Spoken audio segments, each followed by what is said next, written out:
As I said, 15 minutes past 9 this morning. If you haven't heard it yet, Talking Bollox is a brilliant new podcast powered by Go Loud. We're going to be joined by the two hosts in a moment. But first, have a look at this. It's Irish Olympian Emmett Brennan. He's their guest on tomorrow's episode. It's easy to say you just change that lifestyle, but I don't think people realise like this is what's causing your problem. Because you're going out on the drink, because you're in that cycle. As you said, you're working bleed Monday to Friday.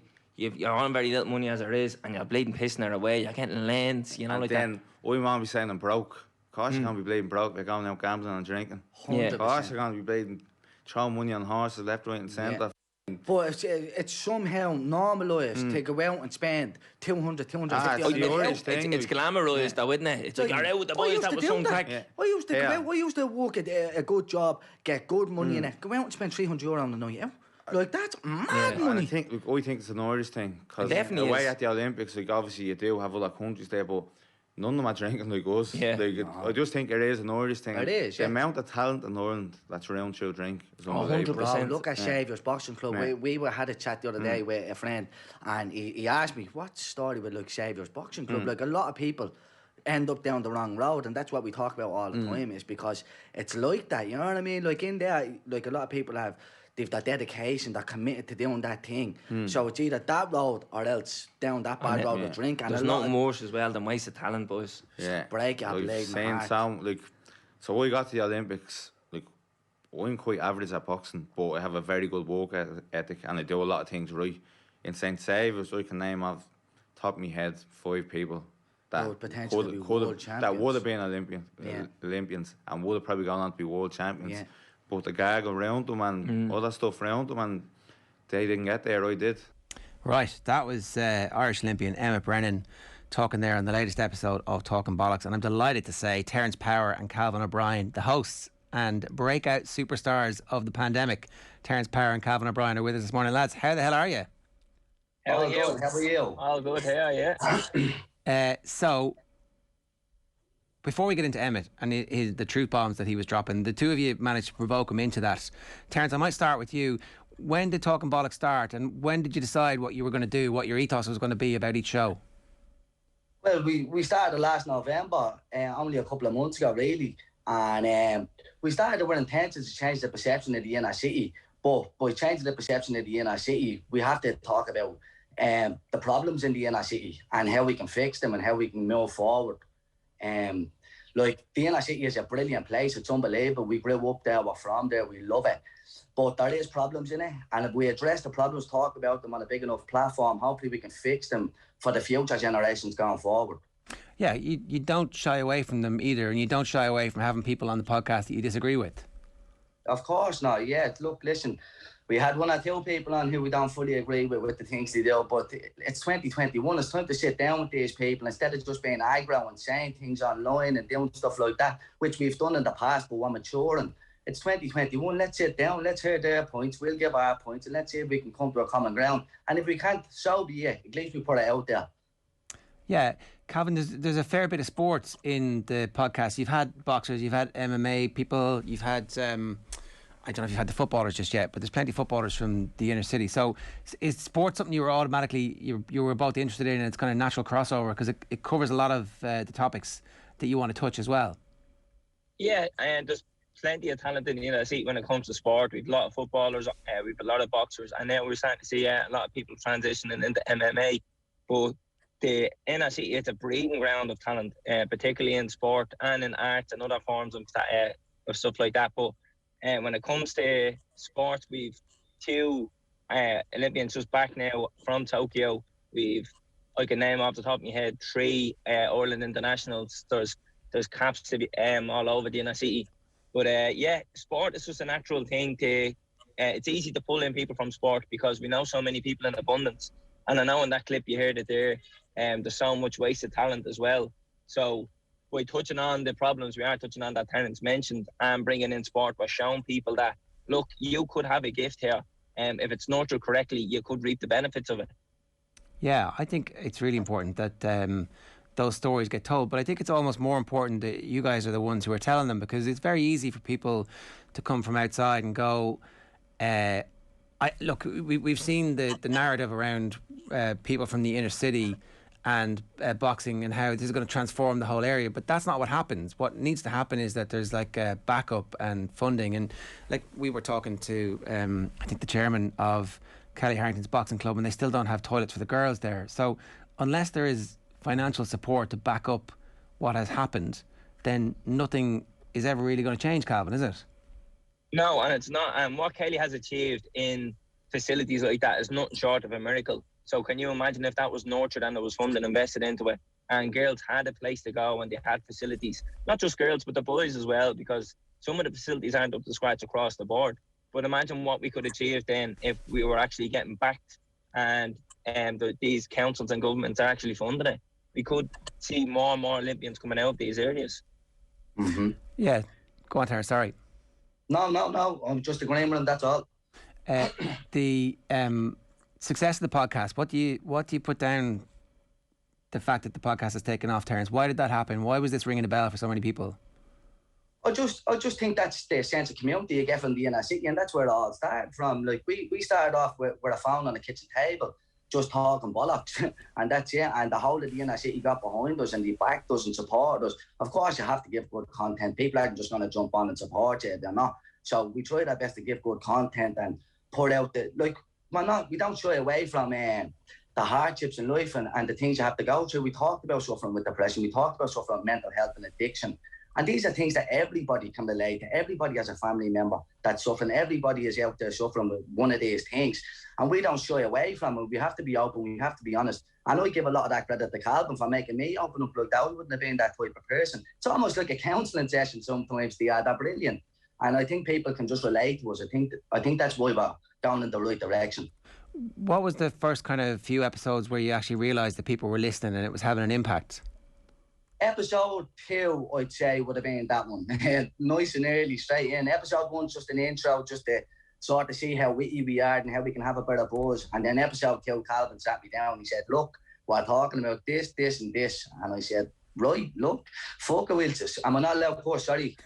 But yeah, I just said, look, we'll run with it and we ran with it. And the support we got from it was unbelievable. Like, I couldn't explain it. That was on episode 2 and it just keeps growing, like.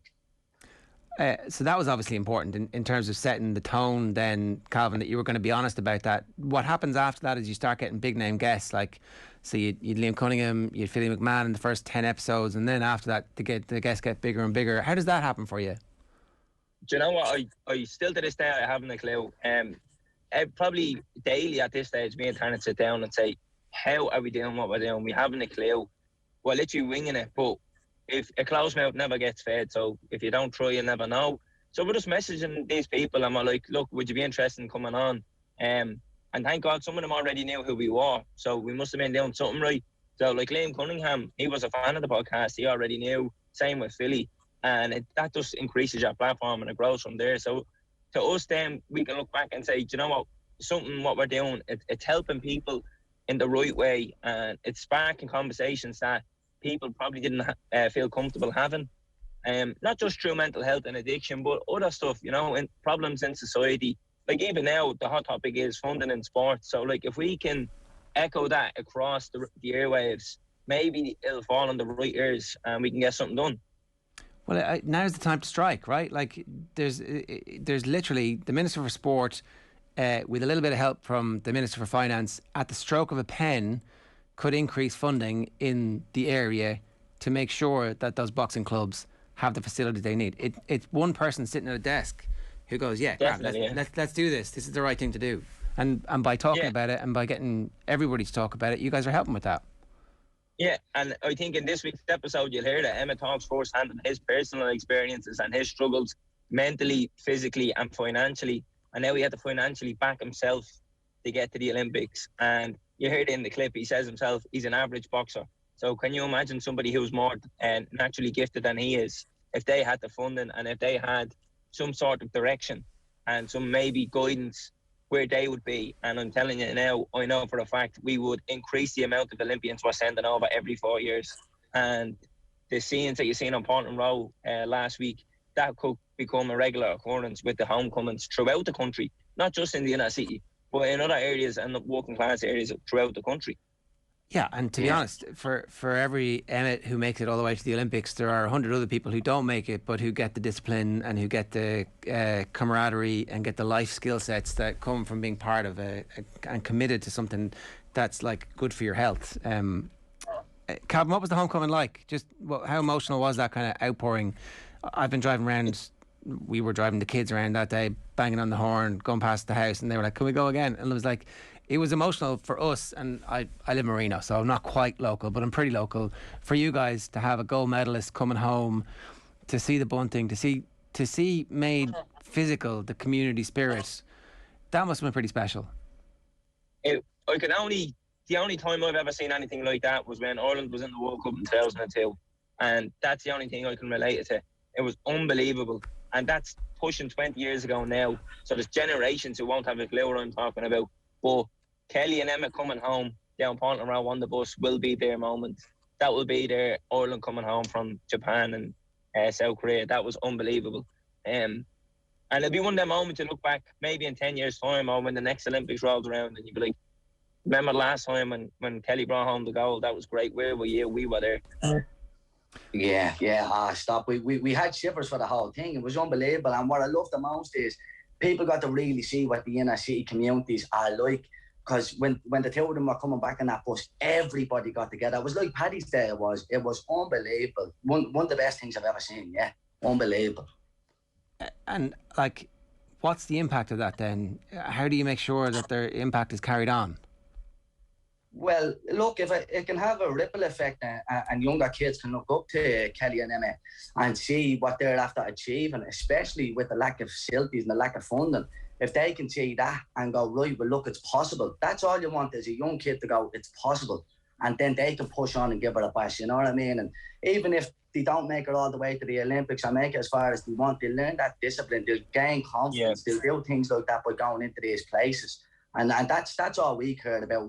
We cared about the younger kids coming up and seeing that there is hope for people from the inner city, and that includes even just us two doing a podcast. If a younger kid can look up and go, if them two idiots can do a podcast, Joe can do you get me, you know? I do. I was going to say, I wasn't going to use that language, but I was going to say you two are actually, in your own way, in your own quiet, weekly way, delivering that same sense of possibility for people in the locality as well. And look, there's famous photographs of when the rowers came back 5 years ago with their silver medal, that Fintan McCarthy was there celebrating, watching them, thinking this could be me, and then he came back this time with a gold. So hopefully there are some kids in Portland Row and in Xavier's or in whatever other local boxing clubs actually thinking that they could do it as well. So what's next, Terence? How do you continue to build on this?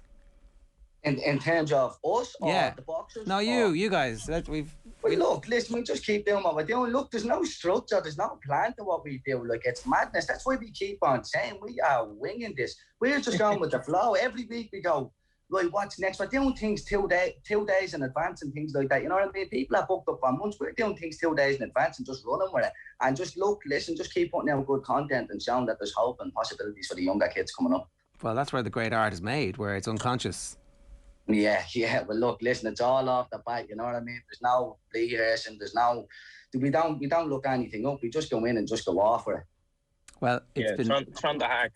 Well, it's definitely resonating with people. As I said, it's a smash hit. Congratulations to you both, and thanks a million for joining us this morning to explain all that to us. Cheers. Thanks very much. Thanks for having us. Terence Power, Calvin O'Brien there, and the Emma Brennan episode is episode 36. It's released every Thursday and it is on Go Loud, and it's called Talking Bollox. So just search Talking Bollox for that one.